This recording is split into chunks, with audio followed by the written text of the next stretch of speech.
Hello बच्चों, आइए आप सभी का संस्कृत पाठशाला चैनल पर हार्दिक स्वागत है।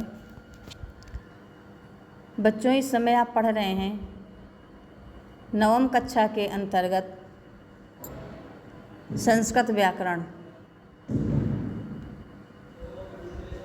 संस्कृत व्याकरण में आपने पढ़ी संधि। सभी बच्चे उपस्थित हों, अपनी पुस्तक खोलें। पुस्तक खोलने के बाद ही नोट करें। संधि हमने बताई, संधि के कितने भेद होते हैं बताइए। संधि के कितने भेद होते हैं? तो 3, स्वर, व्यंजन और विसर्ग। स्वर संधि को क्या कहा जाता है? स्वर संधि को अच संधि भी बोलते हैं।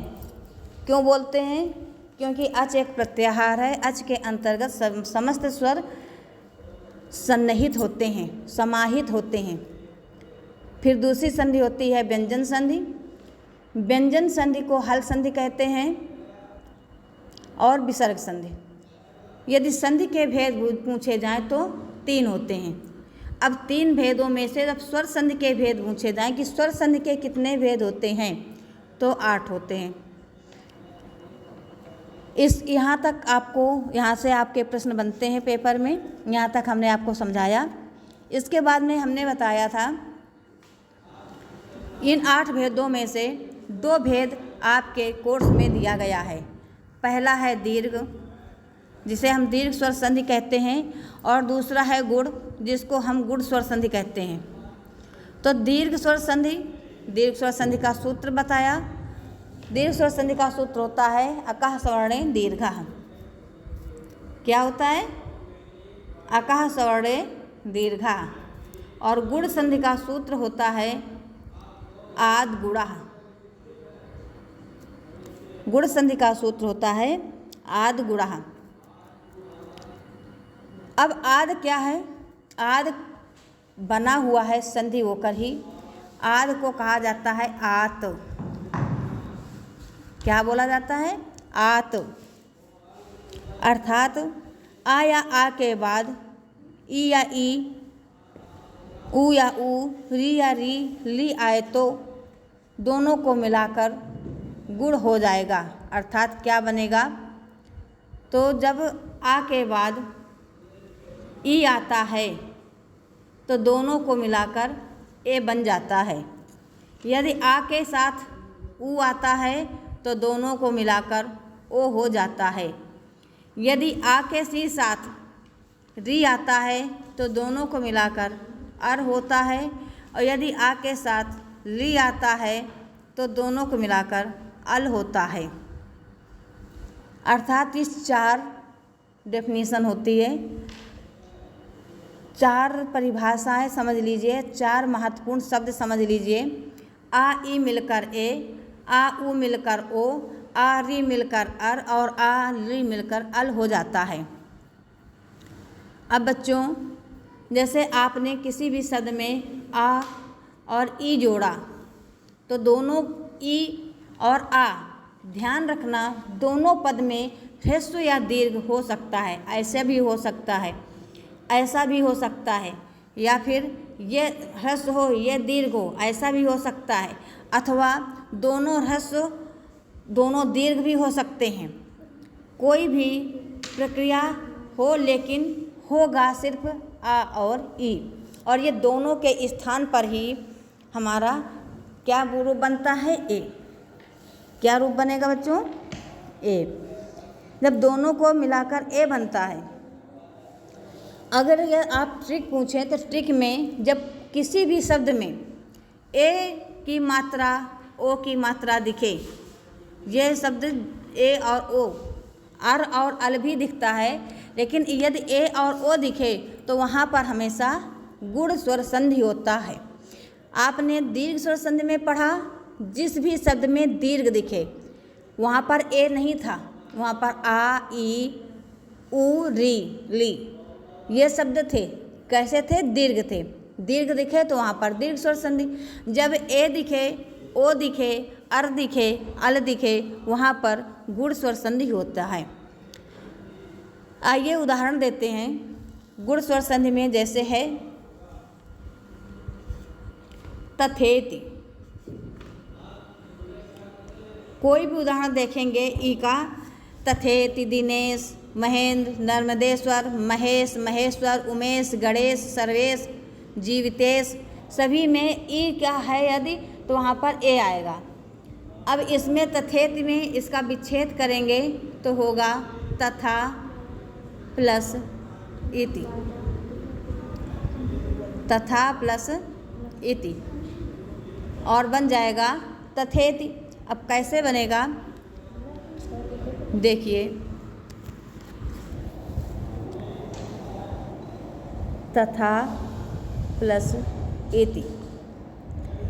अब ये क्या है, दीर्घ आ, जिसको बड़ा आ बोलते हो, इसको बोला जाता है साहित्यिक भाषा में दीर्घ, दीर्घ आ। इधर क्या क्या है, ह्रस्व ई, और दोनों को मिलने से क्या बनता है, ए। अब यहाँ पर क्या शब्द मूल शब्द में बचा, तथ। कैसा बचेगा, हलंत से युक्त। फिर यहाँ पर क्या शब्द बचा, ती, तो यहाँ पर क्या लिख देंगे, ती। जब तीनों को जोड़ेंगे तो तथ था में जब ए की मात्रा लग गई तो हलंत हट गया और ती आ जाएगा। हमारा मूल शब्द क्या था, तथेति। तो बच्चों ये क्या ई का उदाहरण हुआ। इसमें आपने क्या किया, आ और ई दोनों के स्थान पर मिलाकर ए कर दिया। अब बच्चों ऊ का देखेंगे तो जैसे है भाग्योदयः, भाग्योदयः,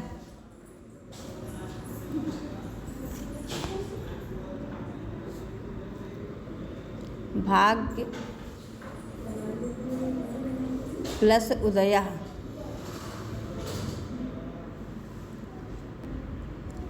अब या में क्या है, ह्रस्व आ, इधर क्या है, ऊ, और दोनों को मिलने के बाद क्या बनता है, ओ। इसके बाद भाग्य से आ निकल गया तो क्या हो जाएगा, या में हलंत।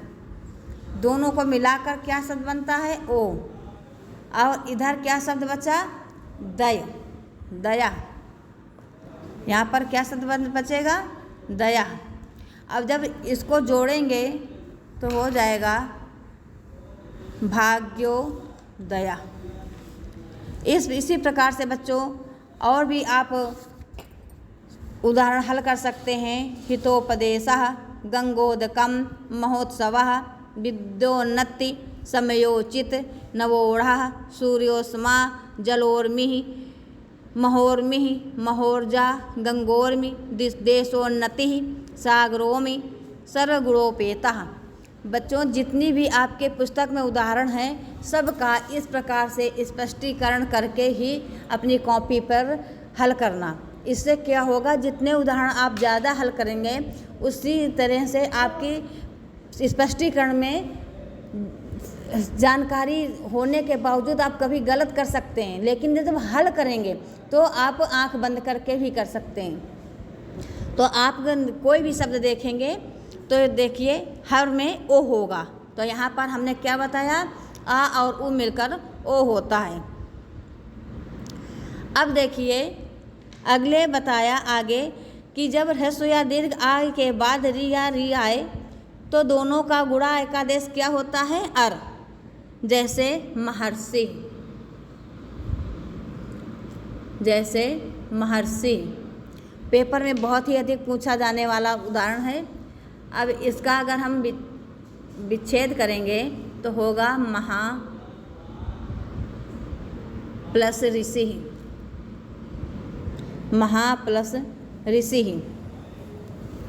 अब यहाँ पर क्या है, आ, यहाँ पर क्या है, जी, और दोनों को मिलकर बनना क्या है, अर। अब ऊपर शब्द हमारा बचा मह, फिर क्या होगा, अर, फिर क्या होगा, सिंह। क्यों, क्योंकि री हमारी नीचे आ चुकी थी, तो यहाँ पर क्या बचेगा, सी, तो वही सी आगा। अब मह में आ जोड़ा जाएगा तो मह पूरा हो जाएगा।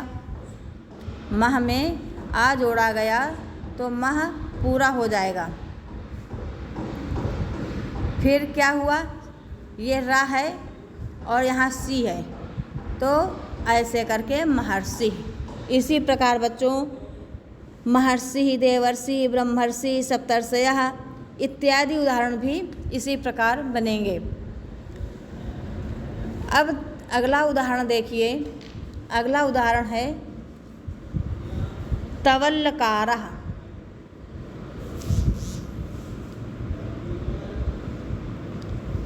तवल्लकारः। अब इसका हम विच्छेद करेंगे तो हो जाएगा तव धन लिकारः। यहाँ पर क्या है आ, यहाँ पर क्या है ली, और दोनों को मिलने के बाद क्या बनता है अल। ये बना। अब यहाँ पर शेष क्या बचेगा, तव। तव में हलंत, फिर ये वाला शब्द, इसके बाद में कारः। अब ये वाला आ जब वा में मिल गया तो वह पूरा हो गया। ये कैसा है, आधा ला है, और इधर क्या है कारा, तो बन गया तवल्लकारः। तो बच्चों क्या बना, इस प्रकार से बच्चों जैसे तवल्लकारः होता है उसी प्रकार से होता है ममल्लकारः।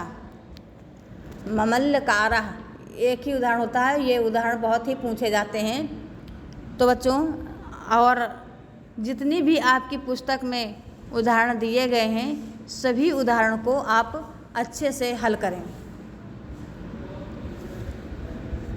इसके बाद आपके छोटे वाले क्वेश्चन हैं, उस पर भी आप जब हल करेंगे तो उसके बाद छोटे वाले क्वेश्चन अपने आप से हल कर लेंगे। उसमें क्या गलत है क्या सही है ये आपको समझने की कोशिश करना नहीं पड़ेगा, सिर्फ एक बार नज़र डालेंगे समझ में आ जाएगा। जहाँ पर आ बताया गया था, जहाँ पर आ, ई, ऊ, री और ली दिखे वहाँ पर दीर्घ स्वर संधि, बस इतनी बात आपको ध्यान रखना है। जहाँ पर ए, ओ, अर और अल दिखे वहाँ पर क्या होगा, गुण स्वर संधि।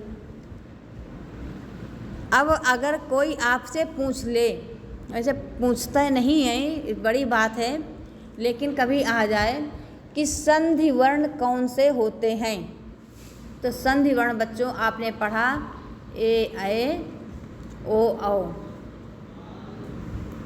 अब आप ये भी पूछ सकते हैं कि ये संधि वर्ण क्यों है। ये संधि वर्ण इसलिए है कि ए हमारा दो स्वरों को मिलकर बनता है और ओ, औ हमारा भी दो स्वरों के मिलने से ही बनता है। इसमें पहले से ही संधि है, इन मात्राओं में संधि है, इसीलिए इनको दीर्घ स्वर कहते हैं। ये हमेशा दीर्घ में होते हैं। जब आप हिंदी में पढ़ेंगे छंद, तो छंद में जब ये मात्राएं आप बनाते हैं तो ये दीर्घ की होती है, ये लघु की होती है। तो जब ये दीर्घ होता है, ये जो दीर्घ है ये सारे शब्द आपके दीर्घ में ही आते हैं। कहीं भी आपको ए, ओ, औ का शब्द दिखे तो दीर्घ होगा। और इसके अलावा दीर्घ आ, दीर्घ ई, दीर्घ ओ, दीर्घ री होती है, परंतु ह्रस्व में ह्रस्व आ, ई, ऊ, री, ली इतने शब्द होते हैं। तो बच्चों ये है आपके संधि वर्ण। अब ये संधि वर्ण आपसे हमने बताया भी कि आ और ई के मिलने से क्या बनता है ए और ऐ। बाद में ये आ और ए मिलने से ऐ, तो ए तो पहले हमारा संधि वर्ण था, इसलिए ऐ भी हमारा संधि वर्ण हो गया। इसी प्रकार से ओ और औ, आ और ऊ के मिलने से इनका निर्माण होता है। बच्चों आज आपकी संधियाँ कंप्लीट हो गई। अब आप अगले चैप्टर में पढ़ेंगे रूप। छोटे छोटे चैप्टर हैं और 2-3 दिन में पूरा हो जाएगा। बच्चों जितनी भी बातें बताई गई हैं, जितनी भी क्लास में आपको समझाने की कोशिश की गई है, ये सभी आप अपनी कॉपी में नोट ज़रूर करें, नोट्स बनाएं। सारे महत्वपूर्ण उदाहरण मत देखना कि केवल 2-4 महत्वपूर्ण उदाहरण हल करें, सभी समस्त उदाहरण आपको अपनी किताब से हल करने हैं और पूरी प्रक्रिया के साथ। ये नहीं कि केवल विच्छेद कर दें, किताब में जैसे विच्छेद दिया है और फिर तुरंत डायरेक्ट हल कर दें, नहीं। पहले आप उसको स्पष्ट कीजिए, यहाँ पर आ और ई है तो क्या बनेगा, ऊ है तो क्या बनेगा, और वो कुछ भी उसमें कठिनाई भी नहीं है। तो बच्चों, फिर अब आपका ज़्यादा समय न लेते हुए यहीं पर अपनी वाणी को विराम देते हैं। सभी को नमः संस्कृताय। जय माता दी, जय हिंद, जय भारत।